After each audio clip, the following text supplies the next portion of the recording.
You're listening to This Is My Side Hustle. The tips, tools, and advice you need to optimize your life live here. If you're looking to unlock the secrets to additional income by engineering your choices around your ideal lifestyle, you're in the right place.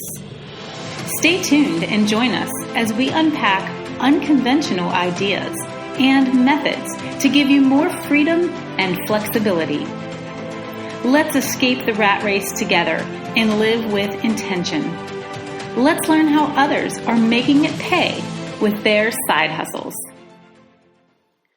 Well, hello everybody, and welcome to episode 1, the pilot episode of This Is My Side Hustle podcast.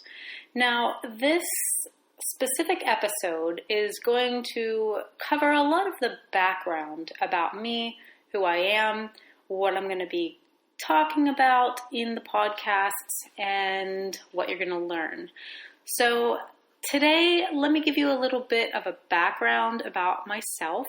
My name is Sherri Stotler, and I own several online businesses that I can run from my home or anywhere in the world as long as I have my laptop, my phone, and access to a Wi-Fi.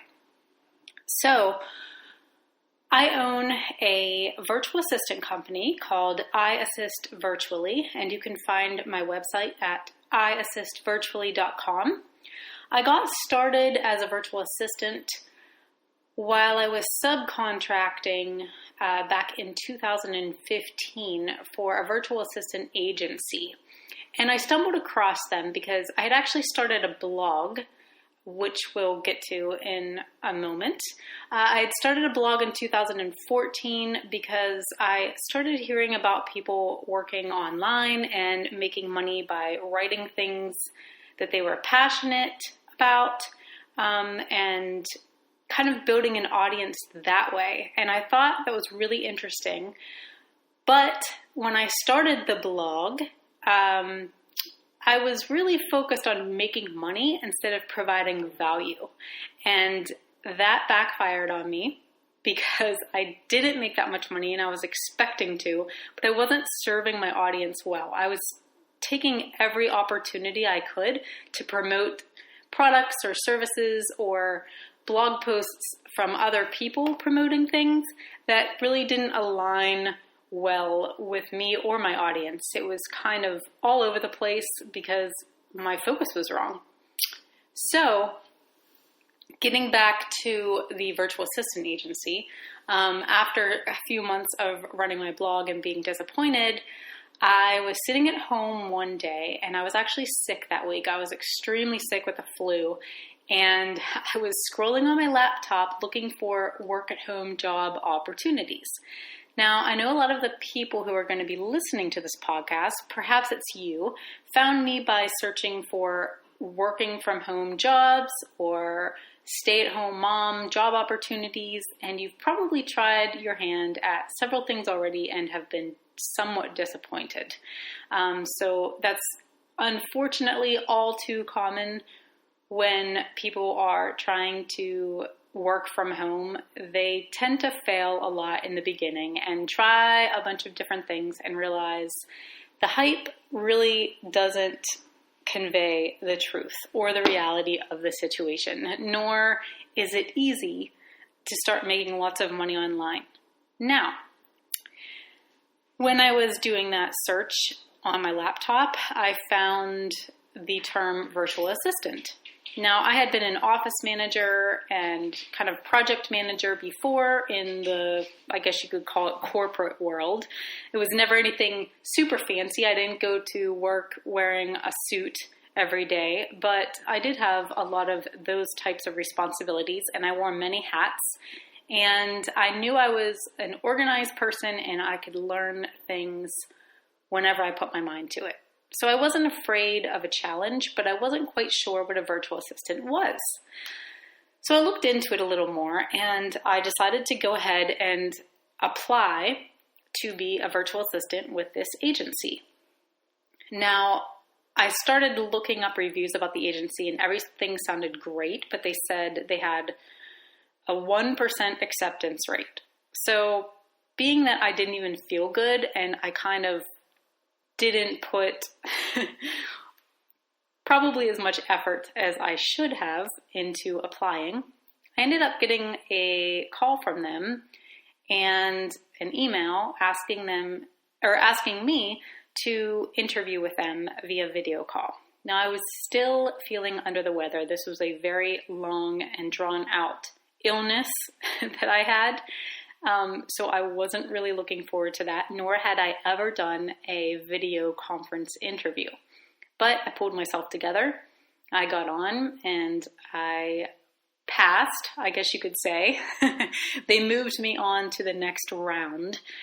And then I had yet another video interview with several other people at a time, and then they told me I was in.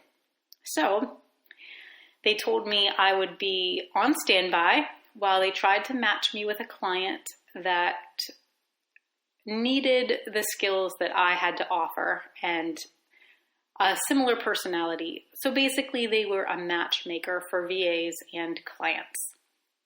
Now, I told them that I would accept $15 an hour because I thought that that was great considering I'd be working from home and I could get paid $15 an hour to do basic administrative stuff.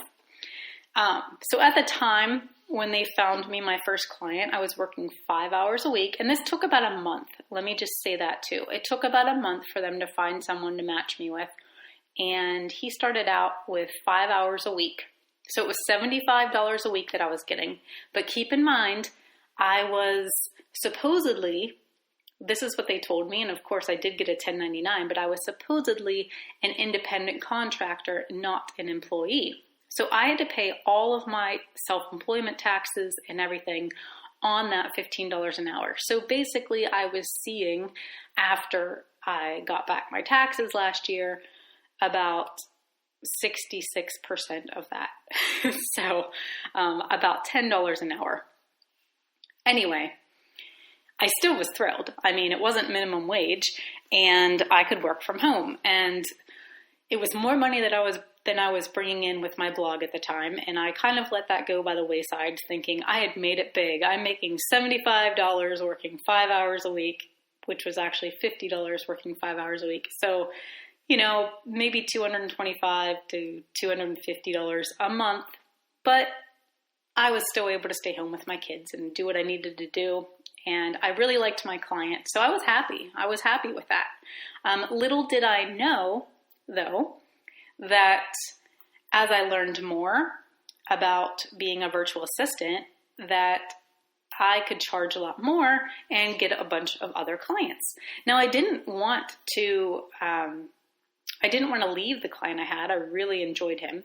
He ended up actually increasing my hours and bought me out of my contract because he told me if I worked for him directly and he paid this agency to buy me out of my contract with them, that he would pay me $20 an hour, working about 20 hours a week. So that was a huge raise to me, but it was also a very eye-opening experience because I found out that the agency was charging him $37 an hour for my time. So they were making $22 an hour and I was making $15.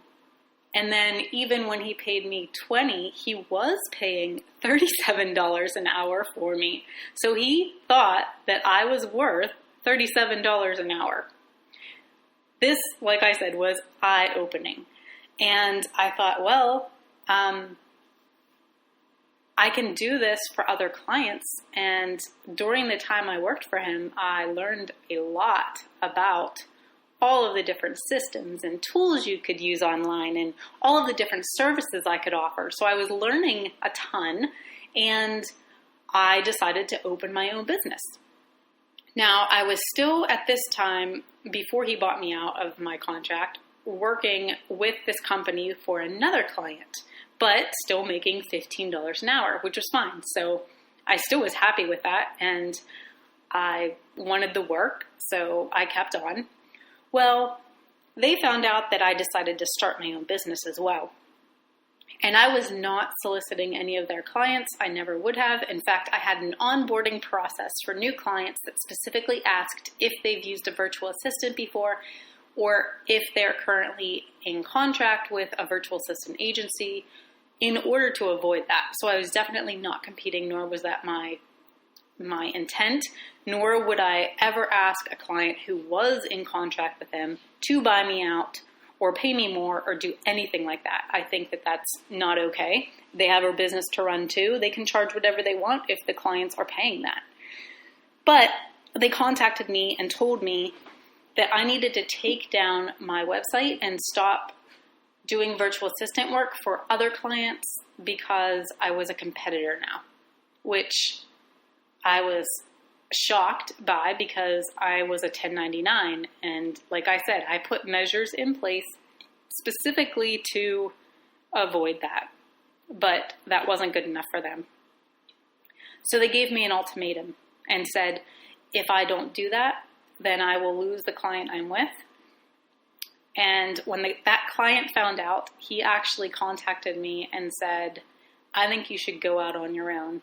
And I know we won't be able to work together for the next year because that was I guess, the stipulation of the contract. If I quit, I can't work for any of their former clients for at least a year. Or maybe it was 2. I'm not even sure. But he said, nobody should tell you that you can't do what you want on the side. So he basically said, whether it's a side hustle or whether that you want to go full time with this, they have no right to tell you that. So with his support, even though he was losing me, I told them, nope, not going to happen. So we parted ways and I started my own business. And that was kind of scary because I was getting about $600 a month from that client and that got wiped out immediately. But I knew I could find others and there were many fish in the sea and I was confident that I could do it. So I did it and I started ISIS virtually. I now have 5 clients. I work about 20 hours a week total or less. Actually, right now it's about 15 hours a week. And my income is always over $5,000 a month. So that's pretty good. I work part-time hours and I get a fairly decent full-time income from that. So that was iAssist virtually. That's kind of the background story of how I got started with that. And let me go back to the blog that I started in 2014. So the blog is called Making It Pay to Stay. And you can visit the blog at makingitpaytostay.com. And I decided to go ahead and start picking that up again right around 2017, 2018, I decided I would start blogging again because I knew a lot more now about marketing and blogging and SEO and providing value and not looking at it as a money-making opportunity. So what I did was I really got my focus clear on what I was going to write about and promote and what I wasn't going to waste my time with. And I decided to do it more as a hobby, but run it as a business, basically as a platform that I would have that I knew I would eventually grow into other things, if that makes sense. So Making It Pay to Stay is all about making more money and saving more money and side hustles and marketing and pretty much anything anyone would want to know that wants to start any kind of a business or money-making opportunity from wherever they want. So it's very much focused on working from home and a lot on increasing income or saving income you already have.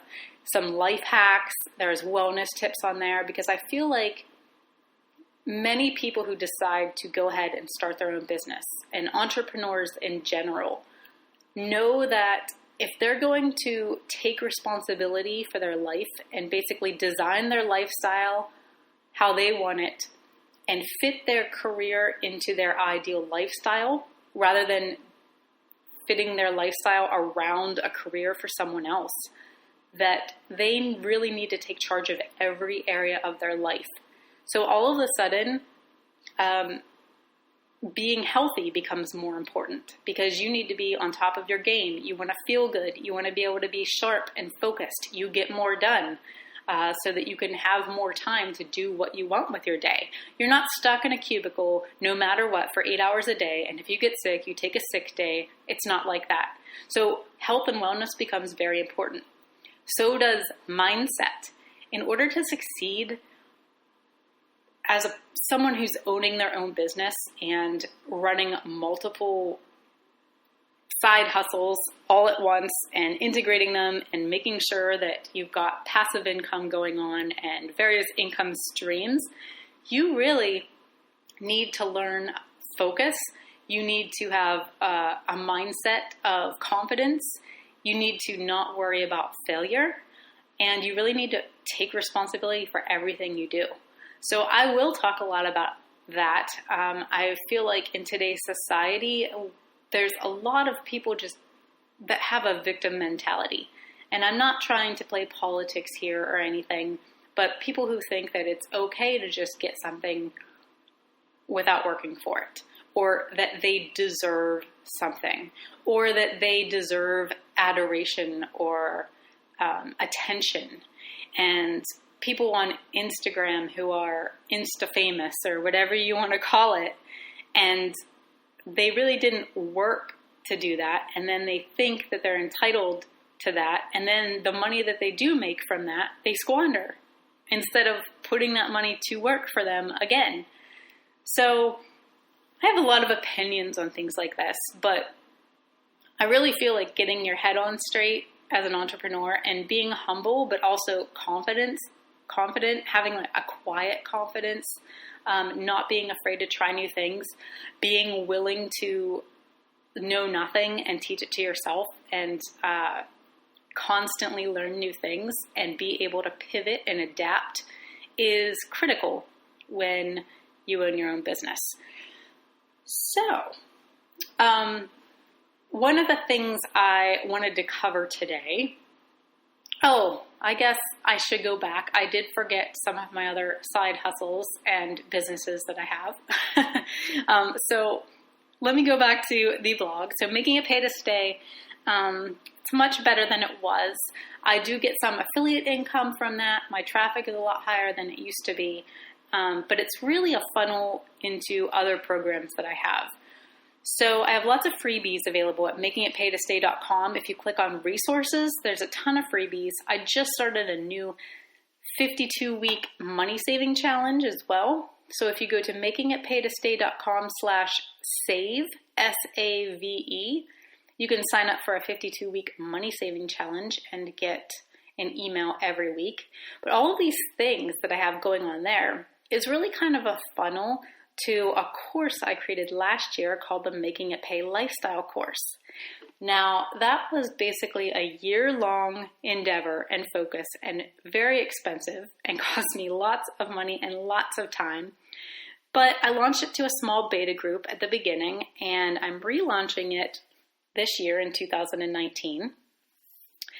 And it gives you all of the steps you need to start a successful online business and grow it and outsource and market it.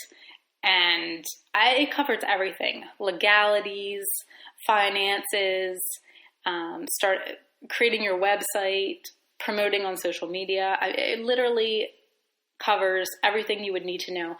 Now, it's definitely more service-based.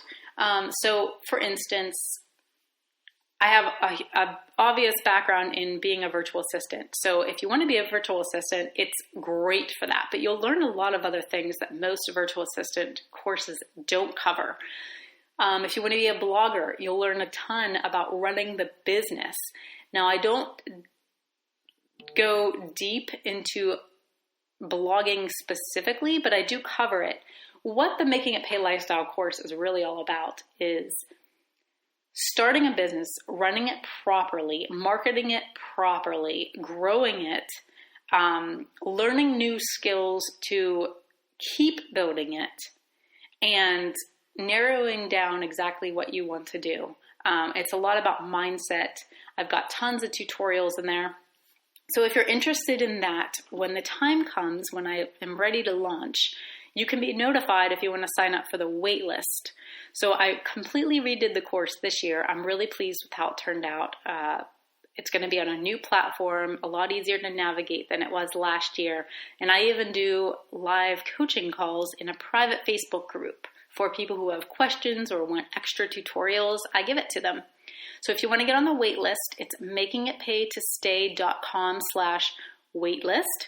If you put your name and email in there, you will be notified right away when I launch it.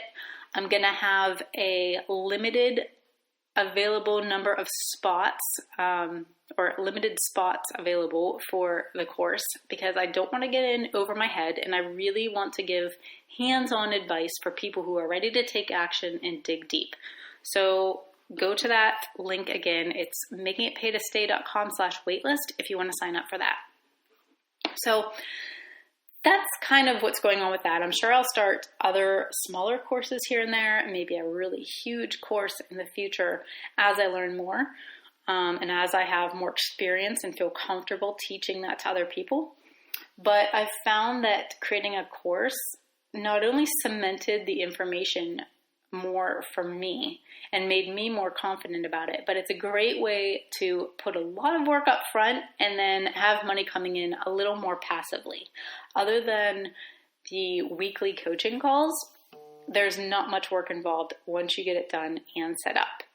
So if you're interested in that, let me know. My other business is Quantum Design Marketing, which is website design and social media marketing for local businesses.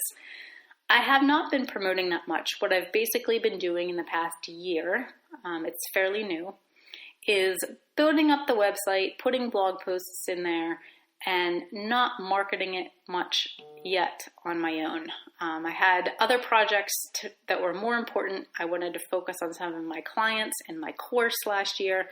So I started it. It's set up.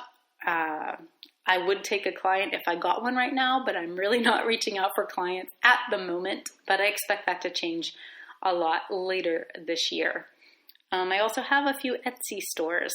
One I started in 2010, and I was selling farmhouse type rustic home decor and vintage items for the home. So that's 9 years old now, and I make maybe $1,000 to $2,000 a year. I'm thinking off the top of my head from that, but it's super passive basically, and I literally have not paid attention to it at all in years. And I just keep getting orders. I need to put more products on there. But it's called Alexis Brooke Lane is the Etsy shop name. So if you go to etsy.com/shop/Alexis Brooke Lane, you can find that. And I only think I have maybe 6 or 7 listings at the moment. But if I want more, all I do is I hit up local thrift stores or look on Craigslist for really cute vintagey type finds for your home, or I figure out a way to upcycle things that are already done, but put my own little twist on them and sell them on there. I have another Etsy store that sells digital downloads. Right now, all I have are about 60 Instagram templates. So I have stock photos with a white square in the middle that you can add text to in Canva or something like that. But I do one new one a week, a different theme or a different color. And that Etsy store is called I Assist Virtually, because I figured it kind of goes with my virtual assisting. So you can check those out by going to etsy.com/shop/I Assist Virtually. That's IASSIST VIRTUALLY. I Assist Virtually. So I think I've covered all of that. Another fun thing I like to do as a side hustle is flip things I find on Craigslist. This is literally the best tactic you can do if you have zero money to start a business, or if you need money fast and you literally don't even have $1 to your name. This is the best thing you can do. So you can start out by frequently visiting the free section on Craigslist. Anytime you find anything, especially I would suggest things like dressers or wood furniture of any kind, whether it's coffee tables or dressers or chairs, anything that's wooden, not upholstered, that you could paint or chalk paint or refinish on the free section is awesome. So if you have a way to get some of that, it's best if you have a truck or a van or an SUV, smaller things you can pick up with a car, but you get as much as you can as quickly as possible and take it home, refurbish it, or even if you didn't have any extra paint that you could paint it with and you just wipe it down and clean it up, you can still probably sell it for $20 or $30 minimum, depending on what you got. Absolutely free. So once you do that, you can then use that money to reinvest. So let's say you had $0 and you found a chair on Craigslist and you sold it for $10. Well, you just made $10 and you put nothing in. You take that $10 and you go get more stuff and maybe a pint of paint, because that's about all you're going to get for $10. Look in the paint mistakes section. Get on YouTube, learn how to chalk paint, learn different painting techniques for furniture. Then you get more and more and more, and you keep doing that, and eventually you'll be able to buy things that are maybe $50 or $100 and then sell them for several $100s. You can keep working your way up with this. Check garage sales, check thrift stores, and it's a really great side hustle. If you've got the time and you're willing to put in the work, it's the quickest and easiest way to make money on your own time as a side hustle. And that's just my opinion, but I really haven't found anything that beats that as far as startup costs and time. And it's pretty much available to anybody. Anybody can do that. Anyone can watch YouTube and figure out how to paint a piece of furniture. Anyone can get on Craigslist and pick something up for free. Even if it's boxes of books, you can pick up free boxes of books and then resell them on eBay. Or resell them on Craigslist. If there's a whole bunch of books, if you sort them into categories and sell them in smaller lots, you can do that. Unless somebody's specifically saying, do not resell this, you can do it. Clothing even. A lot of times I see people getting rid of like 2 garbage bags full of children's clothing because they don't want to take the time to sell it. Well, if you do take the time, you wash it, you take the pictures, you put it on eBay, you can make a couple $100s from that. So you don't have to have some grandiose idea at the beginning.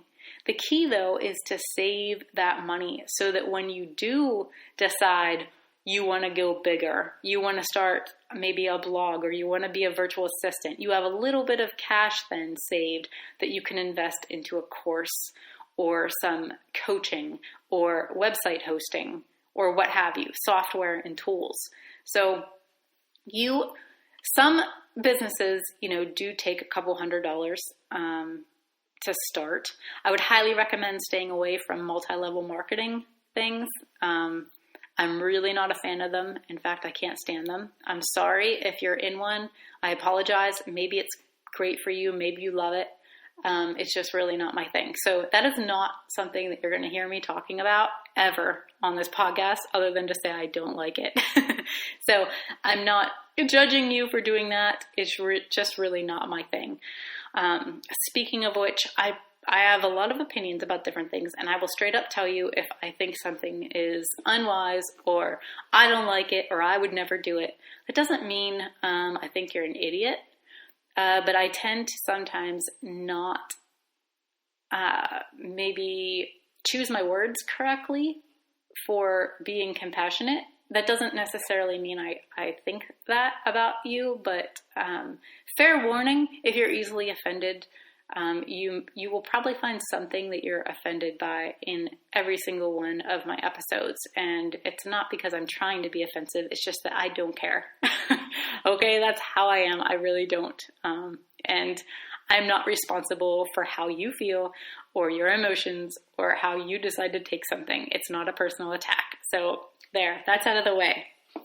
Other things we're going to be talking about in future episodes of This Is My Side Hustle are different kinds of side hustles. So I just listed some very basic and easy ones now to just give you a taste of what you can expect. In fact, going back to the Craigslist flipping, one of the best things my husband and I did was we wanted to get an old vintage camper. It was like an old Shasta from the 70s. And I had seen these different refurbished campers at a country living fair. And I thought they were the coolest thing. And I was like, I would love one of those. But they were all thousands of dollars. And I thought, well, that's ridiculous. Like, I really don't need one of those. But my husband was like, oh, it would be fun to go camping. And let's keep our eye out on Craigslist for campers. Well, we found a vintage Shasta camper on Craigslist for $600. There was no leaks. Nothing was wrong with it. It was just old and somebody wasn't using it. So we bought it for $600. And we weren't intending to flip it or sell it. What happened was we took a weekend, just a weekend. We spent about $100. We put in a new wood floor. Well, it was vinyl, but it was kind of those peel and stick vinyl pieces that look like wood. So we did that, and I covered all the cushions. I got new curtains that I made with bandanas. I mean, we completely redid this. I painted the entire inside to make it look cool and put new handles on. We completely refurbished it for about $100 in expenses. So we had $700 in, all said and done. And we took it camping, I think once or twice, and realized it was way too small for our family. And it just wasn't comfortable. I mean, it was a tiny little thing, and we had, 2 kids, and we're going camping, and it was just too cramped. So I was like, well, let's sell it. Let's see what we can sell it for. So I started looking, and other campers that weren't even as nice as this one, after we had completely refurbished it, were selling for $3,000 or $4,000. So I put it for sale for, I think, $3,400. I had 2 people interested, and the one lady wanted it really bad. So she said, I'll give you $3,500 now. And she did. She took it. So we made $2,800 for a weekend's worth of work, which was awesome. So there's so many things you can do with that. So we'll be talking more about really unique and weird side hustle ideas. I'll be interviewing people that have made a full-time income with a side hustle. Things maybe they started and never expected to take off or fully replace their income. And now they're making more than they ever did at a regular job, which is kind of the case with my virtual assistant business. I thought I would just do it part-time, and I wouldn't really think about it. Well, I'm working part-time, but I'm making a full-time income, and it's wonderful, and I love it so much. We're going to talk about college degrees, and are they necessary anymore? Which ones aren't probably worth your while? Getting into student loan debt, is it worth it? Should people look into trade schools? Should people start their own businesses? So we'll talk about that. We're also going to talk about keeping up with the Joneses. And I think this is not horrible. I think it's a huge problem nowadays, especially in the United States, with consumerism and the need to feel like other people think that you're successful, and all of the traps that come with that. And minimalism. We'll talk about how to be more simple in your life and how to embrace minimalism so that you have more money to invest for your future. And you'll feel more secure and not have clutter laying around that you have to deal with and stress by cleaning it up. I'm all for minimalism. And we will talk about ways to save money on things like groceries and subscription fees. Lots and lots of ways to save.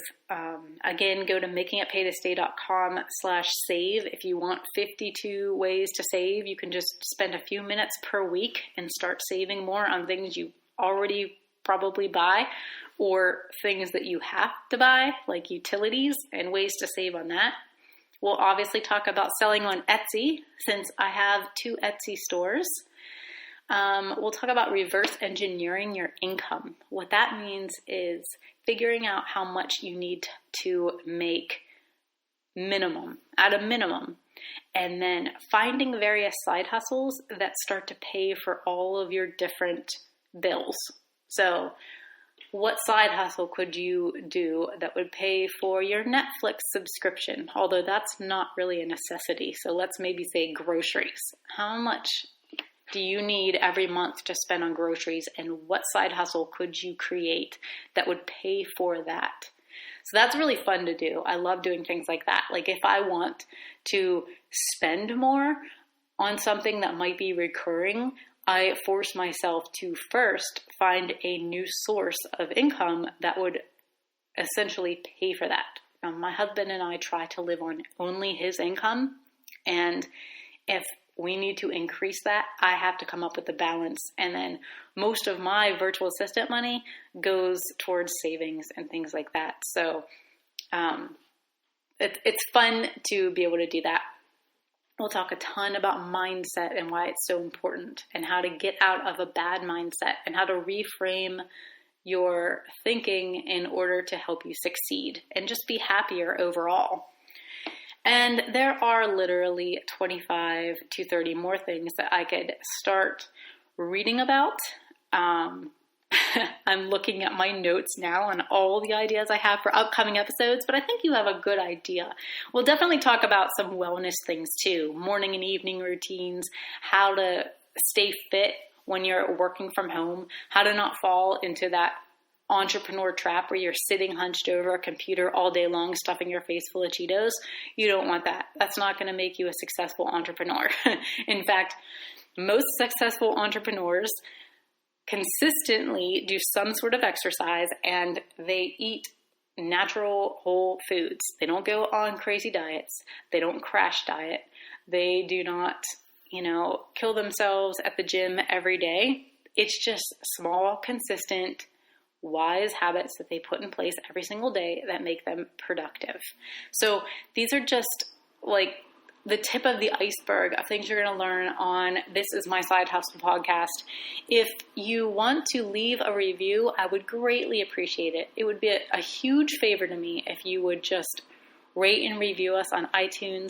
If you would share this podcast with anybody you know who wants to work from home or loves the idea of creating their own lifestyle based on a side hustle and then growing it to possibly replace their full-time income.